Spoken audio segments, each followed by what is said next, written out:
What's happening, y'all? JR Raymond back again, coming to you from home again. Well, today we're going to talk about the Roto Grip bowling balls. We're going to try to figure out which two Roto Grip bowling balls in the current line are we going to keep, and which one am I going to dump in the river. This one's going to be tough because Roto Grip has a little bit smaller group of bowling balls, but we're going to try to figure it out either way. So we're going to talk about their bowling balls and get to all that here in a minute. Stay tuned.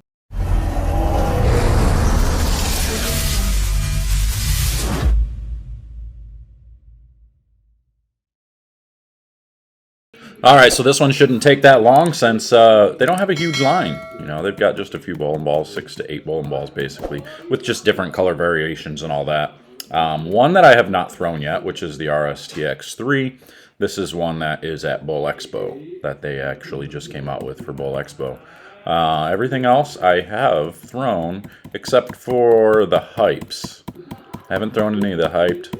I haven't thrown all of the hustles, but you know, they're a little bit different, but not much. So the hustles are basically that low end piece along with the hypes, and then you've got the Rubicons, the different Rubicons, and then you got an idol, a couple of idols, the gem and the RXTS3 with the RSTX2, and it looks like the RSTX1 has been discontinued.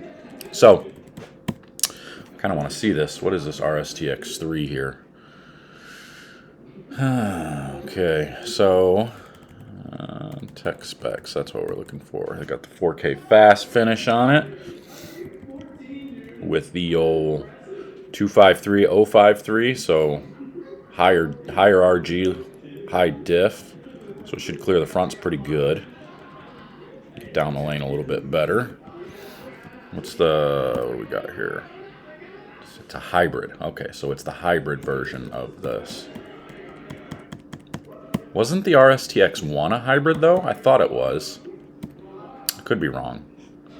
So then some of the RST series provided way more mid-lane motion than the RSTX2, while still providing plenty of giddy-up down lane. So it's got the micro tracks, hybrid features, nanoparticles. Okay. Unparalleled reaction time and time again. Okay, released on August 19th, 2022. It's a little ways away. So that is a Bowl Expo ball. That is one that they're announced right now. Okay, so let's just get down to the nitty gritty. As far as bowling ball reaction goes, my favorite, and I think most of you are going to be able to pick out my favorite out of this group of bowling balls pretty easily, and that's going to be the gem. The gem is staying in my bag no matter what. I've drilled a second one, keeping them around. They are just that good for me. I got to be honest. They're just that good. The second one is a hard part, honestly, because of this group of bowling balls, the only other one that's still in my bag and still goes with me every once in a while is the UC3 because of the smoother type reaction. The reason the RSTX2 isn't in my bag is because it was too similar to things like my Dark Code, to stuff like my Zen, even though the Zen's symmetrical. You know, they all fit in that realm a little bit too well. And then I have my altered reality when I need just a step up above these ones. So, and I think I believe the same thing with the Idol Cosmos. The Idol Cosmos is going to sit too much in that same realm of bowling balls as the rest of them. So I don't think I would be choosing either of the idols because the idols just never rolled good for me. So I think I have to go with the UC3. The second one I keep is that UC3. Now, if I'm going to throw one in the river, this is a tough one. But I think, honestly, it's going to be that UC2. For me, that UC2, it was very early for a shiny bowling ball. It was early and smooth. And it's one of those things I always complain about. If a ball is going to be early, especially if it's shiny, and it's not going to pick up down lane for me, maybe it was the layout, maybe it was just something that just didn't match up with me, I don't know. But it was early and smooth. It didn't, I know a lot of guys really think this ball flips down lane for them, and it did not for me. It was smooth and too early. If it was clean and smooth, that's one thing, but early and smooth, I couldn't handle that. I needed it to be cleaner.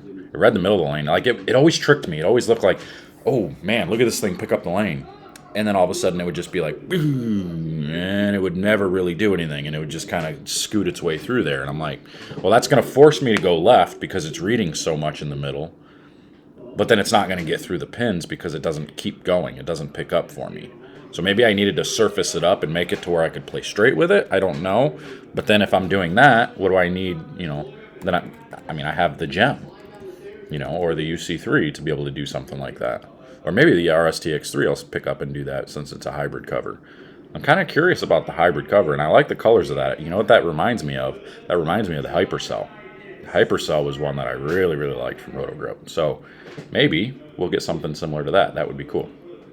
But anyway, that's all she wrote for this brand. Not much going on there, but just a couple of bowling balls that I wanted to talk about. The new ones coming out that are coming here in August, so be on the lookout for that. If you haven't already ordered your Idol Cosmos, I just posted the review over on the bowlerx.com page. You can go see the full review of that bowling ball over there.